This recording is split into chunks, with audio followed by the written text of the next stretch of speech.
Okay, Bismillahir Rahmanir Rahim. Alhamdulillahi Rabbil Alameen. Wa salatu wa salam ala Sayyidil Mursaleen wa ala alihi wa sahabati ajma'in amma ba'd. This also works. Okay, so this is, and I'll need to be cognizant of the time because so where's the clock? So many clocks. Which is the one that, okay, all right, okay. So this is actually a long presentation, spiritual health, and maybe we'll do all of this sometime, but we need to go. Can we go fast forward? Well, maybe you can just get a flash of what you might. Sometime we'll do this, inshallah. Huh? Can we just move fast forward? Let me just. Yeah, no, just go to the side. Go to the presentation. We'll go to. Yeah, we want to go to Salat. Yeah. Okay, there, Salat. Okay, Bismillahir Rahmanir Rahim. What we want to discuss today is Salat. And before we talk about Salat, actually, the first part was all about Iman. Can you offer a good Salat without Iman? What about if you offer Salat and you don't have Iman? There was a fellow in Jeddah. He was a worker, you know. This was a long time ago, of course, and Yemeni guy. So, they have this Amr bin Ma'ruf and Nahi and Munkar. You have to, everything was shut up. Actually, I saw in that same era, I used to see the money changers. They would get up, they used to have a little desk like our Mulvi Sahib. And they used to have, they used to have all kinds of currency, gold coins, silver coins, everything was there. And time of Saladi would just walk up and leave it and go to the masjid. Can you do that in Karachi? Can't even have stuff like that in your bank, these days. You would just get up and they'd go. Anyway, so they also had a thing, everybody would have to go to the masjid, like it or not.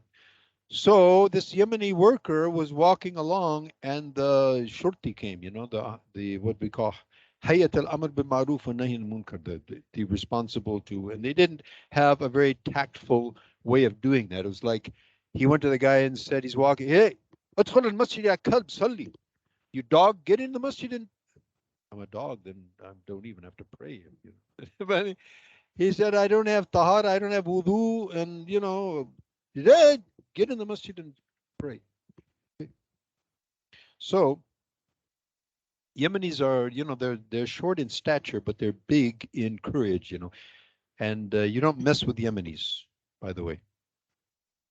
So anyway, this fellow, he gets in the masjid, and when the imam said takbir, so he also said with the top of his voice in Arabic, of course, but it would translate something like this, that I intend to offer 4 rakats for the kingdom of Saudi Arabia. Allahu Akbar. So is that salat going to be of any use? No. So similarly, because core data says you have to go to the masjid and pray, is that going to be of much use? Well, it might be good PR for core data, but it's not going to be useful for the person who's praying. So therefore, we have to work on Iman. Everything actually is based on Iman. So the first and foremost thing that we should be focused on is Iman, because everything else is based on that. Everything that we're trying to do and our whole life is based on Iman. So that's the first section which we do. Sometime we'll do that. We should actually have this workshop, it's just like a 3-day retreat. Take all your guys out, bring them out there to Hawke's Bay, and we can do that sometime. In the meantime, so on the premise that we have Iman, inshallah we have Iman, based on that, the first and foremost thing that is going to be asked about is Salat. So we're going to look at some Quranic ayats and a few hadiths regarding Salat in general. So, أعوذ بالله من الشيطان الرجيم قد أفلح المؤمنون الذين هم في صلاتهم خاشعون. Okay, this is the beginning of Surah Al-Mu'mineen, Surah Al-Mu'minun, and it begins with a description of the people who are going to succeed. And by the way, it has nothing to do with a degree. It has nothing to do with their material existence or wealth or resources. None of that. Success in the eyes of Allah, real success, has nothing to do with anything external. It has everything to do with things internal. Okay? So Allah subhanahu wa ta'ala says and begins. So these qualities of the successful, they begin with salat and they end with salat. Successful indeed are the believers who, number one, they humble themselves in salat. Not only they pray, but they not because it's a tradition or Allah, you know, they actually when they say Allahu Akbar, Allah is Allah is the greatest, and not comparatively the greatest, greatest beyond our conception. Everything you see and everything that you don't see, it's all creation. There's one creator. Everything else is his creation. He created everything, is controlling everything. Right? And so this cognizance and this mindset should be in the mind when we say Allahu Akbar. So these kind of people who begin with their salat and they continue throughout their salat with this. And why do we, by the way, when we raise our hands and say Allahu Akbar, why do we do that? What's the point? Are we getting flies away or what's happening? Anybody knows? Why do we do that? Should be some reason. Why? Connecting, yeah. Well, what is this raising of hands and Allah?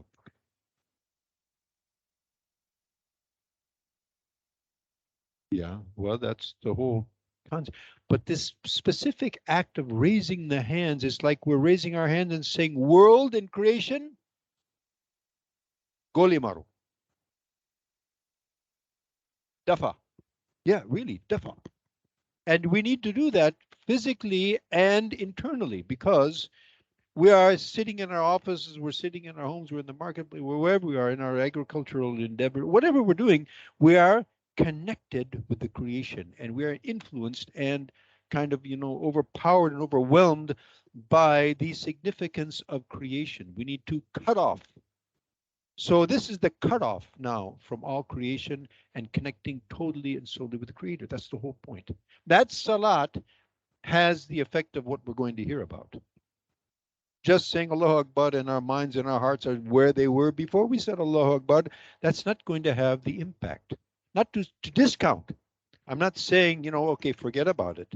That in itself is a great thing, but it's not going to give the impact that we want.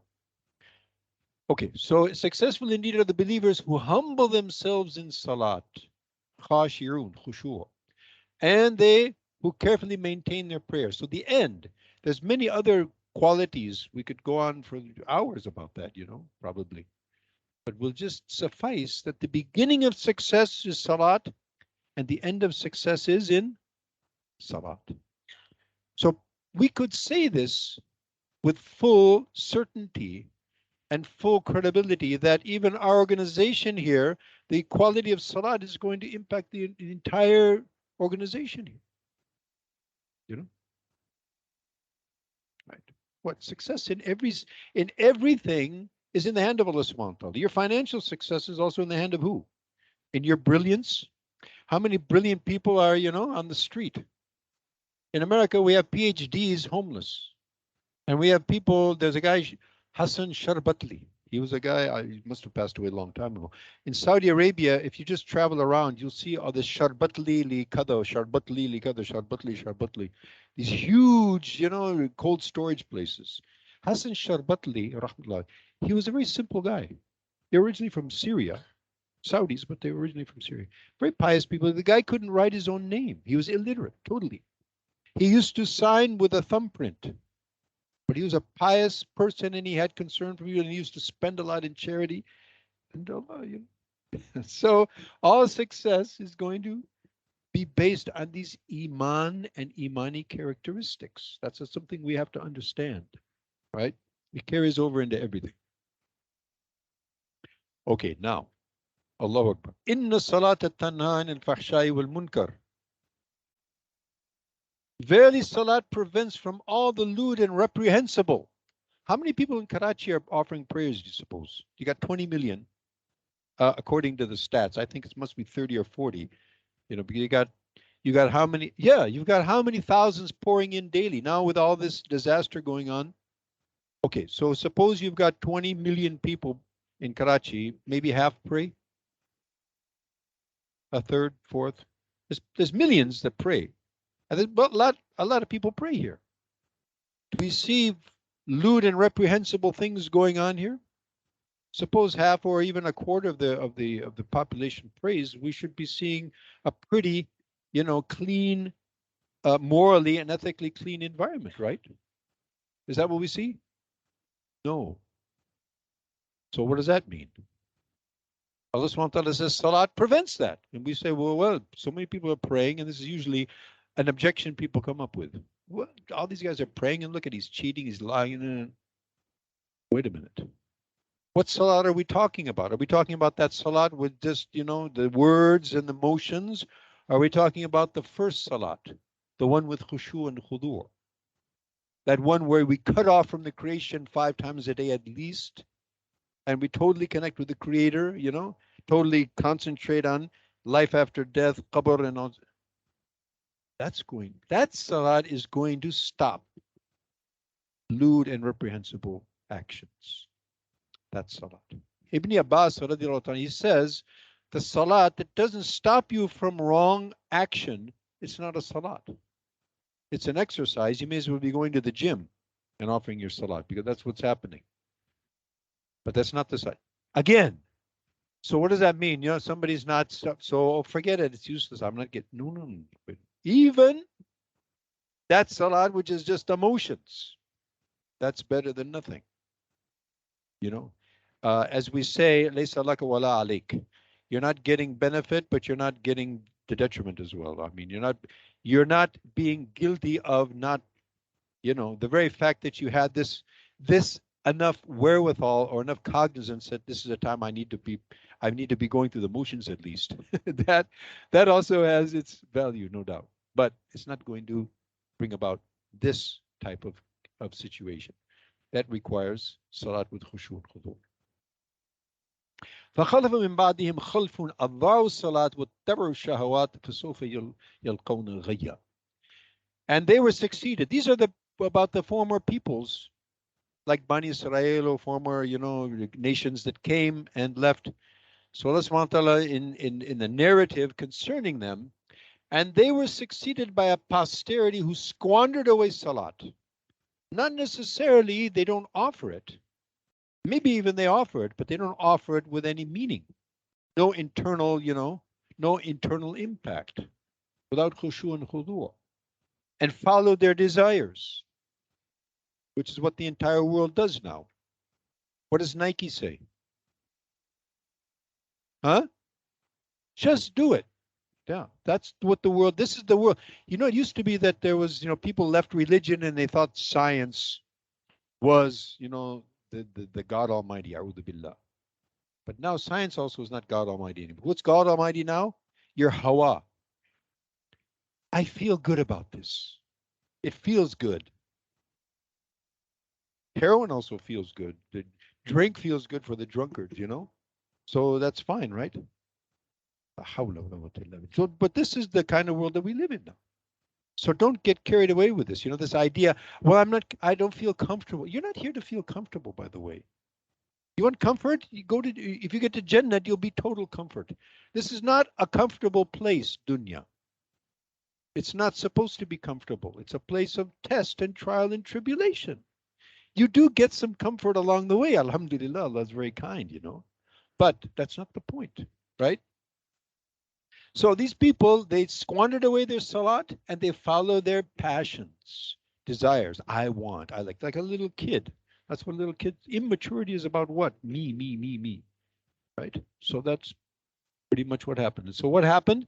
Sofa yalqawna ghayya, they will meet the consequence of their deviation. Ghayya, in some of the books of the tafsir, it's mentioned that ghayya is the name of a special pit in Jahannam, full of the blood and pus of the people who are being punished over there.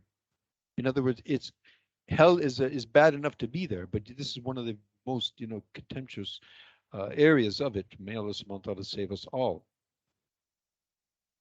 Okay, let's look at what Nabi Sallallahu Alaihi Wasallam says. There's so many ayats of the Quran you'll be seeing again and again and again. By the way, the Quran is not a book of legislature. It's not a law book. It is a book of dawat, tarbiyah, and ta'aleem. Therefore, you'll never find an order of Allah subhanahu wa ta'ala in the Quran without a targheeb, without, a motivation. Allah subhanahu wa ta'ala motivates us towards Jannah, frightens us from hell, then tells us, do this, don't do that. And if you do, you get this. This is the Quranic method. You see? Not like our fellow in Jeddah, yani, get in the masjid, you dog, and pray. That's not the Quranic style at all. That's not the way of Prophet sallallahu alaihi wasallam. Even though the heaviest of injunctions are always accompanied with motivation. Do this, get this. To default, this is going to be the problem. The greatness of Allah, the ni'mas. Think about all the great, and then so Allah subhanahu wa ta'ala intertwines all of this narrative together.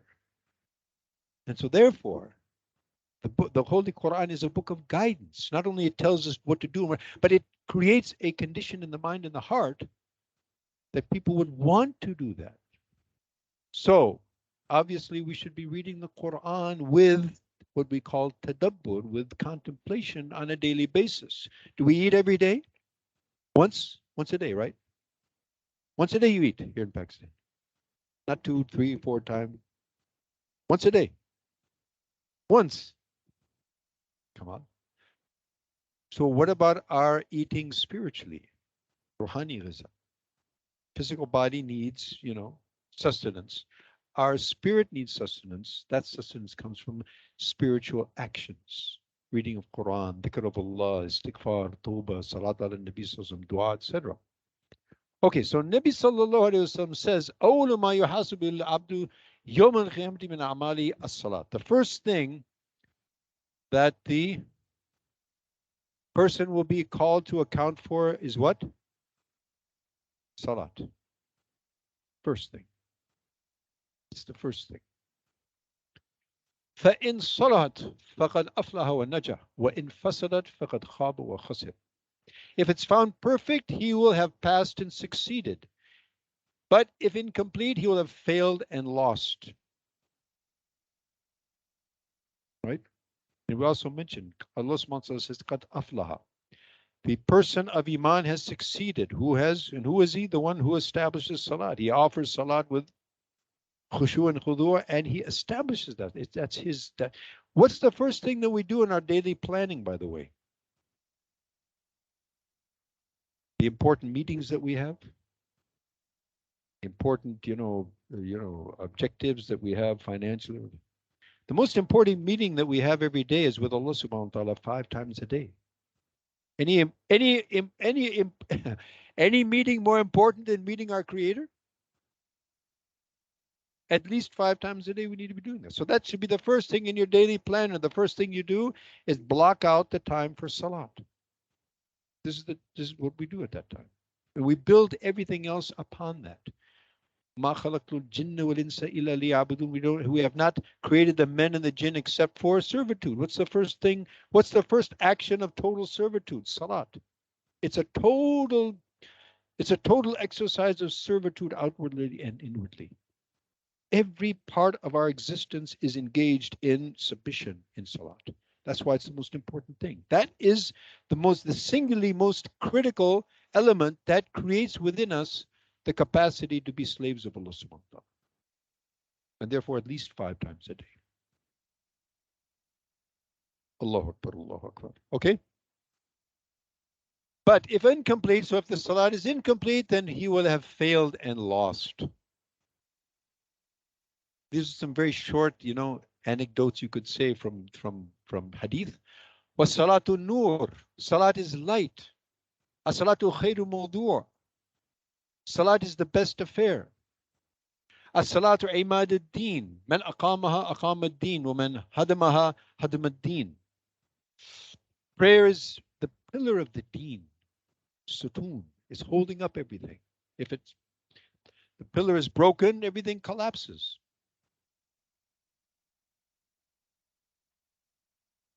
Who upholds it, upholds the deen, and who destroys it, destroys the deen. And now, okay, so we talked a little bit about khushu'. Let's go back to this mawdu', and then we're going to complete our program trying to acquire. We're going to do a little exercise, inshallah, on this. So Allah subhanahu wa ta'ala says, as we mentioned earlier, قَدْ أَفْلَحَ الْمُؤْمِنُونَ الَّذِينَ فِي صَلَاتِهِمْ خَاشِعُونَ. Certainly the believers have succeeded who are during their prayer humbly submissive. حافظوا على الصلوات والصلاة الوسطى وقوموا لله قانتين. Maintain with care the obligatory prayers, and in particular the middle prayer. What is the middle prayer? Most of the Mufassirin say Salat al-Asr. That tends to be one that people, women in their house are busy cooking, people in their offices are busy finishing up their work. In Karachi, they might just be starting their work, you know. Who knows? But either way, so this tends to be, there's other opinions, but in any case, probably Salat al-Asr. And stand before, and this is the point that we want to focus on here, stand before Allah devoutly obedient. Qaniteen, qunut. We have this dua qunut, you know, with obedience and submission, and it has a very rich meaning, which is hard to capture in English. Allahu Akbar. In Hadith, Nabi Sallallahu Alaihi Wasallam says, "Inna rajuli yansarifu wa ma kutiba lahu illa ushra salatihi tusruha thumnaha ila akhiri." So indeed, a person proceeds after completing his salat. He offers his salat. He thought he did a great job, and he leaves the musalla or the masjid, and actually what has happened is he's only getting a 10th or a 9th or an 8th or so much of the benefit of that salat. Why? And he spent all that time. He made his wudu, he went to the masjid, and that time was, but because of the khushu and khudu, the concentration and the focus, kami, as you say, so there's going to be a kami in his reward and the impact. And so the impact that's going to have in his life as well as the next life. Because we said that salat would have molded him in a fashion of obedience, but it's not doing that. And then in the hereafter, it's also going to manifest as a problem and, of course, a deficiency. Allahu Akbar. And if we just keep this one hadith in mind, it would probably solve our problem in this regard. Nabi Sallallahu Alaihi Wasallam says, "Salli salat muwaddi' ka'annaka tarahu fa'in kunta la tarahu fa'innahu yarak." Nabi Sallallahu Alaihi Wasallam says, offer the salat of the one saying farewell to the world. Angel of death knocks on your door and says, "My friend, you have 5 minutes, and then I'm taking you along with me." Do you have 5 minutes to offer 2 rakats of salat? How would that salat be? This is your last chance. Imagine. And let me say this, that one day or another, or one salat or another, will be our last. Definitely. It might be dhuhr, if we live to dhuhr. It might be, who knows? So definitely one of our salat will be the last. Which one? Nobody knows. So we should consider every salat, Allahu Akbar, Allahu Akbar. We should consider every salat our last and pray accordingly. Sometimes we would announce this before the beginning of the salat, right? So offer your salat as though it is your last one, and as though you see Allah, and you pray as though you are looking at Allah subhanahu wa ta'ala. And since we know that we can't do that with our physical eyes, but the eyes of the heart, if they are connected and constantly reminded and remembering Allah subhanahu wa ta'ala, then it's possible for the eyes of the heart as though we see Allah subhanahu wa ta'ala. May Allah give us all that station. And if we don't have that station, then at least that we are totally cognizant that He is definitely seeing us within to the deepest recesses of our hearts. Allahu Akbar. So how do we acquire it? How do we do it? Okay, here's the exercise, and this is actually the main thing, because, you know, we can talk for a lot, but let's try and acquire it. So how do we do that? Okay, here is the salat of a fellow by the name of a Sheikh Hatim al-Balkhi, rahimahullah ta'ala. And so he was asked about how do you offer your salat? So he says, when the time of salat approaches with utmost sincere serenity and perfection, I perform wudu. So before he actually starts with his salat, he's starting at the time of wudu. We start from there, okay? When reaching the place of salat, I stand with the utmost composure as though I am facing Kaaba. My feet on the sirat. You know, there's going to be this bridge over the Jahannam, which everybody has to pass. They say it's as thin as a hair and as sharp as a sword. Some will pass over it like lightning. Some will pass over it like a fast horse. Some people will stumble. Some people will fall. So he's picturing that he's on that sirat now. He's got Kaaba in front of him. He's on the sirat. Jannah is on his right. Jahannam is on his left. And he's imagining all of this in his salat. And Malak al-Maut on his head, just as we said earlier. Perceiving this to be my last salat. Only Allah subhanahu wa ta'ala knows the state of my heart. He's saying, this is what I can explain. What's going on in my heart, I don't have words to explain about that.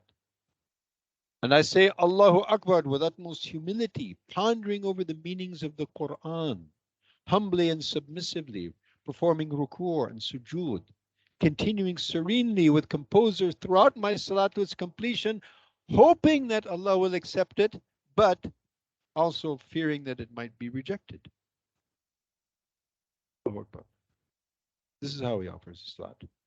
So somebody said, so how long have you been offering a salat like that? Now, have we ever been able to offer a salat once in our life?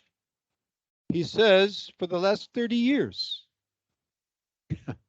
Allahu Akbar. So this is a person who understood what salat was all about. And you can imagine the levels of success such an individual offering that kind of salat. Now, our exercise, we have 20 minutes, okay, for our. What we're going to do now is, can we go upstairs or where can we offer? Huh? So what we want to do is I'm just going to leave this on, just ponder over this for a few more, if you like, for a few more minutes or so, and just ponder over this. And imagine yourself trying to, replicate this kind of salat, because that's what we're going to try and do. So we're going to go upstairs to the musalla, right? And while going, keeping in mind, if you don't have wudu, make your wudu. And don't talk with others. Don't get into discussion from the time of wudu, from the time we leave here. Let us start preparing our minds. We're walking in serenity with dhikrullah. And when we go to the masjid, by the way, every footstep is counted as a step in the path of Allah and part of our salat. But of course, that would be the case if our minds and our hearts are engaged in that. If we're on our way to the masjid and we're still sitting in the office, virtually, but physically, it's not going to work. So we need to cut off from all things and then prepare ourselves. So what we'll do is we'll go up to the masjid, inshallah, musalla, and we have 10 minutes. So somebody might like to make wudu, and by 10 to 1, we'll come back here for some reflections of this exercise. Is that okay? Right? Understand the exercise? For those of you who are listening from other places virtually, so just the same exercise for you people, just anywhere, you're in your house, you're in your office, wherever you are, and just go and offer your 2 rakats of salat, trying to replicate the salat of Shaykh al-Balkhi. Okay? And then at 10 to 1, we will reassemble over here. Okay? Subhanakallahumma wa bihamdika nashhadu an la ilaha illa anta nastaghfiruka.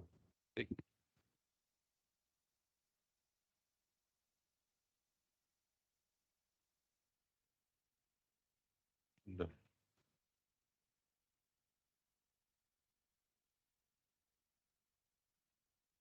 Okay, Bismillahir Rahmanir Rahim. Alhamdulillahi Rabbil Alameen. Wa salatu wa salam ala Sayyidil Mursaleen wa ala alihi wa sahbihi ajma'in amma ba'd. Okay, since time is short, so some reflections of this exercise. Who would like to share some reflection of this exercise? What did you get out of this? Got something out of it?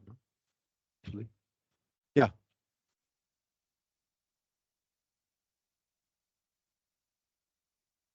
Heartbeat was very fast. That's good. Not from walking up the stairs, no? Ah. Yeah, that's good. MashaAllah. Wonderful. We have people, there's stories of our aslaf that, they would stand in that position and they would have a heart attack and drop dead. The conception of standing in front of Allah subhanahu wa ta'ala, I mean, think about that. People have heart attacks standing in front of their boss. So what about in front of Rabbi? Wonderful. What else? Anything? Okay, that's great. Wonderful. MashaAllah. Yeah?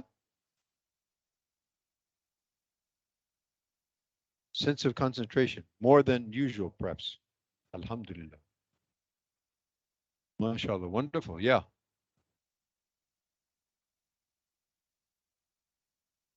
I say you did that. Oh, wow. That's what we're supposed pondering over that. That's wonderful that you're Hafiz of Quran. Oh, that's wonderful. Now, some people would say, probably many of you might say that, well, how can we ponder over the meanings of the Quran? We don't understand Arabic language. Well, you should be learning Arabic language. You know English, right? That's not your language. How do you know English? Why don't you know Arabic? That's something you need to think about. We won't talk about that right now. But anyway, however, the fact of the matter is, if you just concentrate, you'll be surprised how much you can actually understand. Like Fatiha, you understand pretty much the whole thing, right? Alhamdulillahi Rabbil Alameen. Anybody doesn't understand that? Alhamd, you understand Hamd? And in Urdu, half of the words are Arabic. So you've already got a head start on everybody.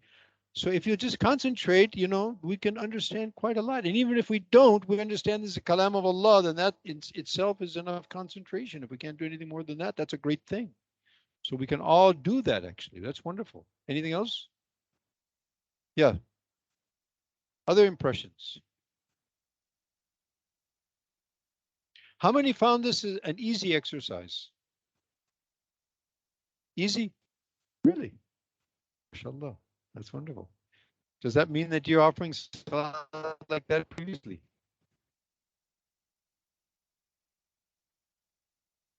Okay. MashaAllah. For me, it's very difficult. I've been doing this for the past, I don't know how long, and I still find it very difficult. To make a salat like that, it's, that's here, and I don't know where I'm, somewhere. Try hard, Sometimes in this exercise, people said, no, I can't do it. Well, at least you understand that that is the beginning, Wonderful. So this fellow didn't, he didn't listen to a PowerPoint presentation and then start off. This was a long exercise, a lot of mujahada, and it will take time. But if we understand that this is where we want to be, this is the kind of salat we want to offer, then if we start from today, then inshallah. And keep in mind, it's being in the process. Where we reach, that's Allah's tawfiq. And we ask Allah in Fatiha, Ihdina sirat al-mustaqim. This is the one dua which is fard. You don't have to ask Allah for children and wealth and success in your job. You can ask. If you don't, that's you're not going to be accountable for that. But you have to ask for guidance. And what is guidance? To be placed by the tawfiq of Allah on the proper path. To be treading on the proper path. That is what guidance is all about. To be on the path. Where are you going to reach on that path? But to be on the path until you leave this world, that's what it's all about. So as long as we're on the path and we're moving in a forward trajectory, then we're fine, inshallah. Allah subhanahu wa ta'ala may accept us all. Any other impressions that you would like to share? So inshallah, how many of us will make intention that we're going to try and offer salat? This is an example. Otherwise, we look at the salat of Nabi alayhi salatu wasalam. Aisha radiallahu ta'ala, she says that Nabi sallallahu, when he offered his salat, we could hear a sound like a boiling kettle. So we can't even imagine. I mean, this stuff we can kind of imagine, but we can't even start imagining what the kayfiyat of Rasul alayhi salatu wasalam would be in his salat. He used to say, Ya Bilal, arrihna ila salat. He used to say, oh Bilal, give us recluse or give us, peace and comfort by calling the Iqamah so we can enter into Salat and take peace and comfort and get away from the world and connect with Allah. So may Allah subhanahu wa ta'ala give us that, that we feel that our peace and contentment, and we love actually to connect with our Salat. I remember when I first became a Muslim, those first Salats that I used to offer, it was something out of this world. And in fact, I might have mentioned that to you guys, that one of the most important things that it was actually the turning point for me that Islam is haqq when I saw people offering salat. I said, this form of worship, there's nothing like that anywhere. Wherever this came from, that has to be haq. So may Allah subhanahu wa ta'ala give us all tawfiq to offer salat like this. And if we offer salat like this, it's going to mold our lives, and then our lives and our family, connections in our organization, in our community, in our country, and in the ummah, inshallah, will start following the pattern of salat. Our problems will be solved. Last word I want to say in correlation to the situations that we see in the world today, salab and all of these masa'ib. These are not coincidence. There's nothing coincidental in the world. Everything is happening from the Creator, and there's a reason. And no doubt there's a calamities. And why are these calamities coming on our heads? Because we are attracting calamities. Just as we can be attracting mercy of Allah, we can also attract His anger. And these calamities are an expression of an anger. And for Muslims, it's a wake-up call.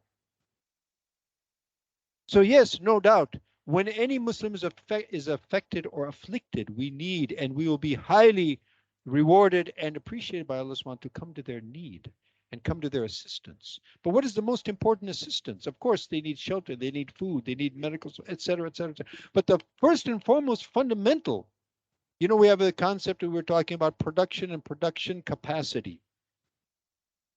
So to have better production, you need to build a capacity.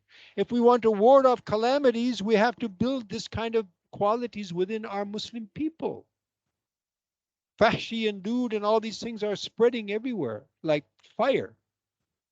And these kind of masa'ib usually come in the wake of these type of activities.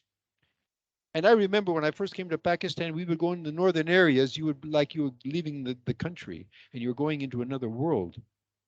A world of La ilaha illallah Muhammadur Rasulullah, totally different. Now, you don't feel a change. It's like we're still in Karachi and all the things going on here. So with this type of, actions and activities going on, we are attracting, just like they say the climate, the cement world and concrete jungles are attracting, the generation and radiation of heat. These actions and activities are radiating, anger of Allah subhanahu or waves of, that are going to be received by Allah subhanahu with anger and disdain. And reciprocation, of course, will be negative.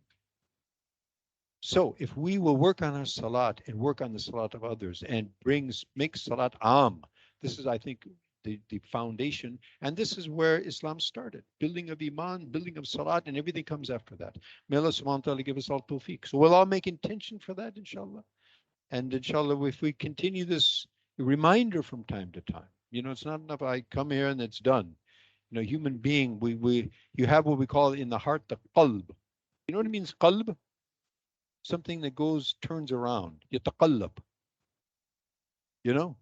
Happy, sad, stressed out, relaxed. The heart is constantly in a flux. It's always changing its situation, its condition.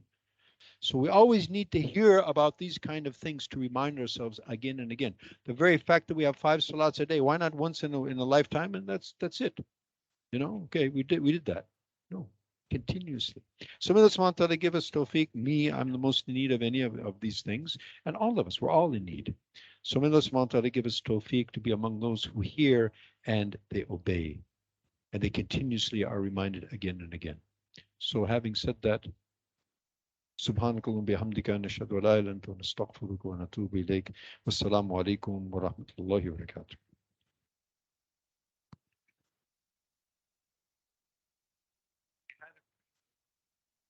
Have